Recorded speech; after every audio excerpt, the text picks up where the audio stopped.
bisa diganggu gugat. Sejarah mencatat namanya sebagai ulama yang berpengaruh di Nusantara, bahkan di dunia.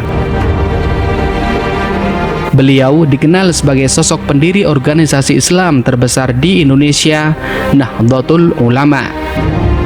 Bukan hanya menjaga dan mensyiarkan agama Islam, beliau juga salah satu tokoh pahlawan nasional yang ikut serta mengusir penjajah dan mempertahankan negara kesatuan Republik Indonesia. Beliau juga dengan Nahdlatul Ulama'nya merupakan sosok yang memprakarsai resolusi jihad atau fatwa jihad melawan penjajah.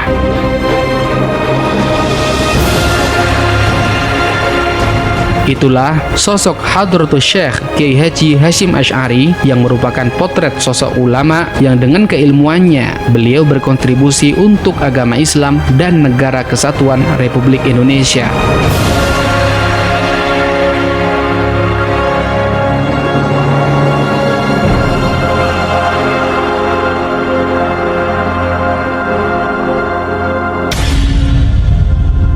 Bismillahirrahmanirrahim. Merdeka! Saudara-saudara, rakyat jelata di seluruh Indonesia. Pengumandangkan resolusi jihad pada tanggal 22 Oktober 1945 tidak bisa dilepaskan dari fatwa jihad yang dicetuskan oleh Rais Akbar Nahdlatul Ulama Hadratus Syekh Kiai Haji Hasyim Asy'ari. Dalam fatwa jihadnya, Hadratus Syekh Kiai Haji Hasyim Asy'ari menyerukan kepada santri dan umat Islam untuk ikut terlibat dalam pertempuran mempertahankan kemerdekaan pada tahun 1945. Kesadaran akan pentingnya kemerdekaan telah lama menjadi kesadaran yang dihayati dan diperjuangkan oleh banyak ulama, tidak terkecuali oleh Kiai Haji Hasyim Asy'ari.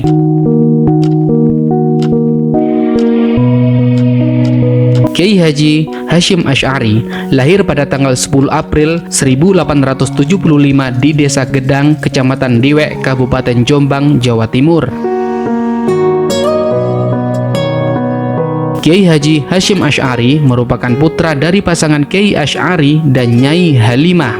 Ayahnya, Kiai Asy'ari merupakan seorang pemimpin pesantren keras yang berada di sebelah selatan Jombang. Dari garis keturunan ibunya, Kiai Haji Hasyim Asy'ari merupakan keturunan ke-8 dari Jagatingkir atau Sultan Pajang.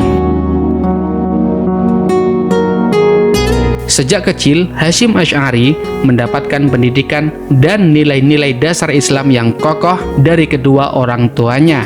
Bakat kepemimpinan dan kecerdasan Hasyim Asy'ari memang sudah nampak sejak beliau masih terbilang belia.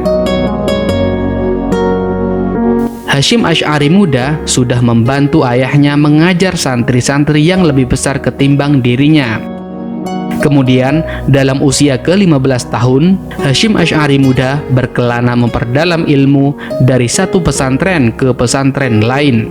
Awalnya, beliau menjadi santri di pesantren Wonokoyo, Probolinggo. Kemudian pindah ke pesantren Langitan, Tuban, pindah lagi ke pesantren Trenggilis, Semarang. Belum puas dengan berbagai ilmu yang dikecapnya, kemudian beliau melanjutkan belajar di pesantren Kademangan, Bangkalan di bawah asuhan Kiai Khalil Bangkalan.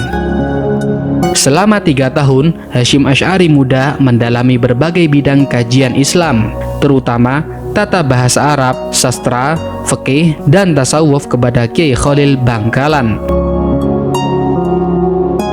Kemudian, beliau pindah lagi ke pesantren Siwalan di Sidoarjo.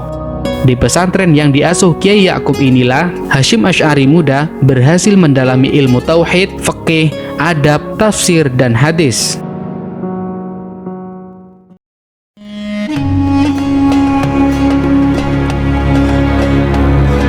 Selain di tanah Jawa, Kiai Haji Hasyim Asy'ari juga memperluas pencarian ilmunya hingga ke tanah Arab.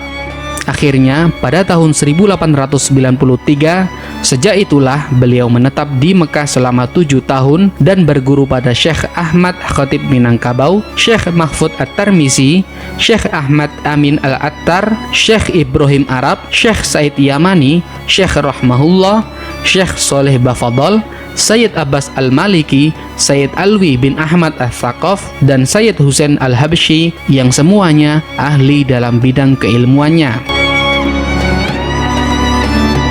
Setelah beberapa tahun belajar berbagai ilmu di Tanah Suci, Kiai Haji Hasyim Asy'ari terpanggil untuk mengamalkan ilmu yang diperolehnya di tanah air. Akhirnya pada tahun 1899 beliau pulang ke tanah air dengan ilmu yang mumpuni. Pondok Pesantren Tebu Ireng mencetak santri sejati. Tidak lama kemudian, beliau mendirikan pesantren Tebu Ireng Jombang pada tanggal 26 Rabiul Awal 1317 Hijriah atau bertepatan tahun 1899 Masehi. Dalam waktu yang tidak terlalu lama, pesantren Tebu Ireng Jombang berkembang pesat. Kurang dari 20 tahun sejak pendirian pesantren, berhasil mendidik ribuan santri yang datang dari berbagai pelosok tanah air. Teguh ajaran agama. Selain itu, pesantren Tebu Ireng merupakan pesantren paling besar dan paling penting di Jawa. Tidak heran bila para pengikutnya kemudian memberi gelar Hadratus Syekh atau Tuan Guru Besar kepada Kiai Haji Hasyim Asy'ari. Putramu ini. Sini, mangan apa, Pak? Mangan apa? Wallahu khairur raziqin. Allah itu sebaik-baik maha pemberi rezeki. Nggih. Tidak hanya bergiat dalam dunia pendidikan, Kiai Haji Hasyim Asy'ari juga merupakan tokoh yang sangat peduli dengan perkembangan masyarakat. Pada tahun 1926 misalnya, saat pergerakan tanah air tengah menggeliat, Kiai Haji Hasyim Asy'ari dan para ulama lainnya seperti Kiai Haji Bisri Samsuri dan Kiai Haji Abdul Wahab Hasbullah memprakarsai berdirinya Nahdlatul Ulama atau NU atau Kebangkitan Ulama. Dalam pertemuan pertama ulama NU, Kiai Haji Hasyim Asy'ari kemudian terpilih sebagai Rais Akbar Nahdlatul Ulama. Lewat Nahdlatul Ulama, Kiai Haji Hasyim Asy'ari dan ulama lainnya tidak hanya berperan besar dalam mengorganisir dan menyatukan umat Islam. Dalam perkembangan Nahdlatul Ulama kemudian, Nahdlatul Ulama juga ikut berkontribusi dalam menyelesaikan persoalan-persoalan nasional. Misalnya, menghadapi kebengisan penjajah Belanda maupun kebengisan penjajah Jepang. Besarnya pengaruh Kiai Haji Hasyim Asy'ari dalam memimpin NU serta banyaknya pemikiran Kiai Haji Hasyim Asy'ari yang didengarkan di kalangan Nahdliyin membuat pemerintahan kolonial Belanda beberapa kali berupaya mendekatinya. Di antaranya, Belanda menawari Kiai Haji Hasyim Asy'ari berbagai jabatan dan harta benda. Namun, rayuan pemerintahan kolonial Belanda ini tidak pernah digubris oleh Kiai Haji Hasyim Asy'ari.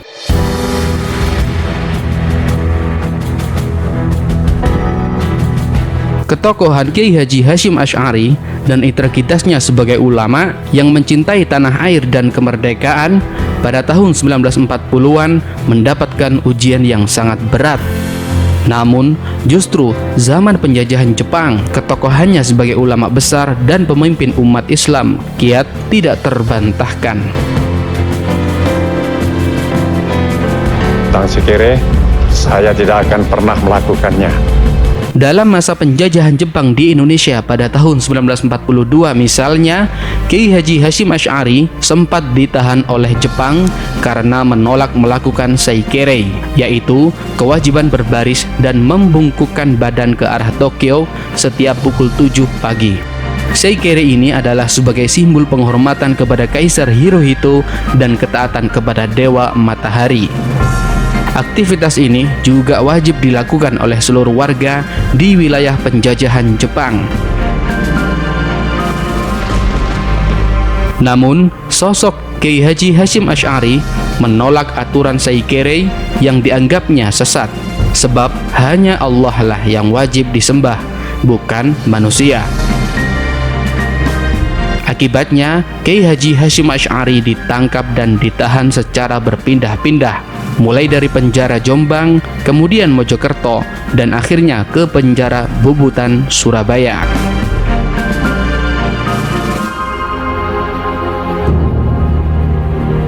Selama dalam tahanan, Kiai Haji Hasyim Asy'ari mengalami banyak penyiksaan fisik sehingga salah satu jari tangannya menjadi cacat. Akhirnya, pada tanggal 18 Agustus 1942, setelah 4 bulan di penjara, Kiai Haji Hasyim Asy'ari dibebaskan oleh tentara Jepang karena banyaknya protes dari para kiai dan santri. Selain itu, pembebasan Kiai Haji Hasyim Asy'ari juga berkat usaha dari Kiai Wahid Hasyim dan Kiai Wahab Hasbullah dalam menghubungi pembesar-pembesar Jepang, terutama Seiko Shikikan di Jakarta. Indonesia dengan ini menyatakan kemerdekaan Indonesia.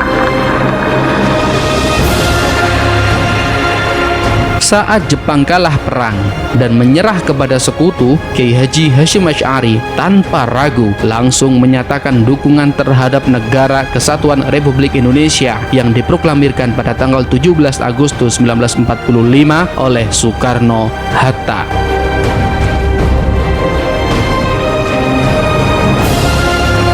Dukungan ini kemudian dibuktikan oleh Kiai Haji Hasyim Asy'ari dan para ulama lainnya serta kalangan santri dengan keterlibatan mereka dalam mempertahankan kemerdekaan negara Indonesia.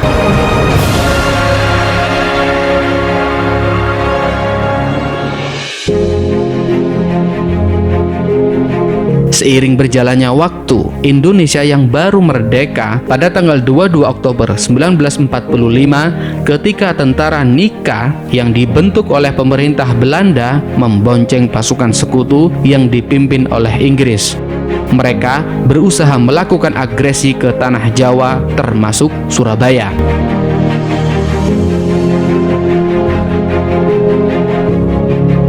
Dengan alasan mengurus tawanan Jepang, Kiai Haji Hasyim Asy'ari bersama para ulama menyerukan resolusi jihad melawan pasukan gabungan Nika dan Inggris.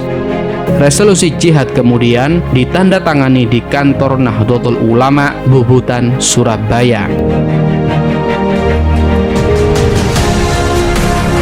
Sejarah mencatat akibat dari resolusi jihad ini meletuslah perang rakyat semesta dalam pertempuran 10 November 1945.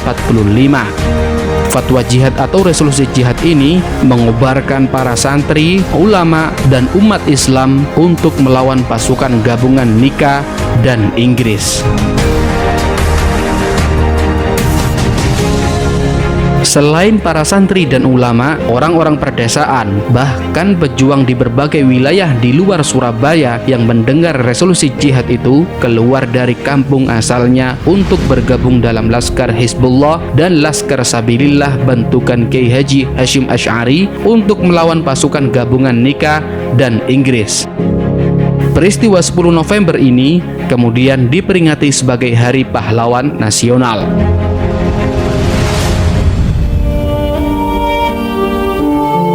Setelah kemerdekaan Indonesia, karena berbagai kiprahnya di tingkat nasional, Kiai Haji Hasyim Asy'ari dipercaya menjadi Ketua Umum Dewan Partai Masyumi atau Majelis Syuro Muslimin Indonesia.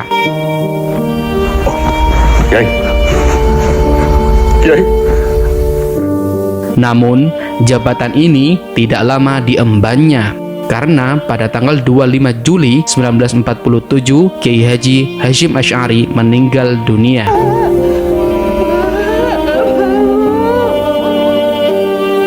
Jenazahnya kemudian dimakamkan di salah satu sudut di area Tebu Ireng.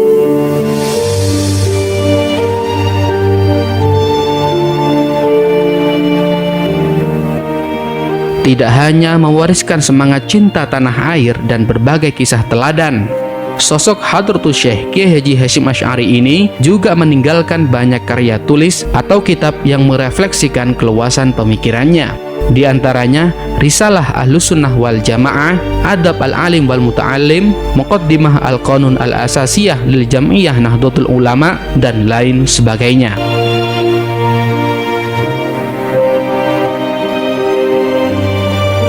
Atas jasa kiprahnya terhadap Islam dan pengabdiannya kepada negara dengan mempertahankan Negara Kesatuan Republik Indonesia, akhirnya Presiden Soekarno pada tahun 1964 menetapkan Hadratus Syekh Kiai Haji Hasyim Asy'ari sebagai pahlawan nasional.